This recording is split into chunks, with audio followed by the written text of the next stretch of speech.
नमस्कार, मैं हूं अर्चित और आप देख रहे हैं नेशनल फ्रंटियर, आवाज राष्ट्र हित की। तो चलिए रुक करते हैं इस मुख्य खबर की ओर। पिछले 24 घंटे में असम से पाकिस्तान तक लगभग 6 बार धरती भूकंप के झटके से हिली है। शुक्रवार की रात नेपाल में 5.5 तीव्रता का भूकंप आया। इसके झटके बिहार और असम तक महसूस किए गए। लोग अपने घरों से बाहर निकल आए। भूकंप भारतीय समय अनुसार रात में 2:36 पर आया। सुबह 5:14 पर पाकिस्तान में भूकंप के झटके महसूस किए गए। आइए जानते हैं पिछले 24 घंटे में कहां-कहां भूकंप आया। राष्ट्रीय भूकंप निगरानी और अनुसंधान केंद्र के मुताबिक नेपाल में आए भूकंप की रिएक्टर स्केल पर तीव्रता 5.5 थी।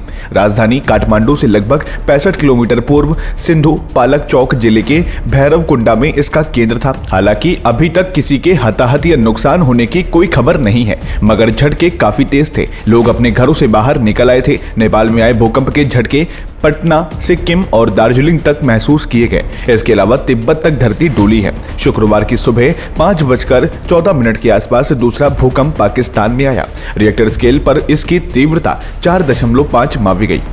भूकंप का केंद्र पाकिस्तान के बरखान के पास था। 16 फरवरी को भी पाकिस्तान में भूकंप आया था। हालांकि अभी तक यहां भी किसी प्रकार के कोई नुकसान की खबर नहीं है।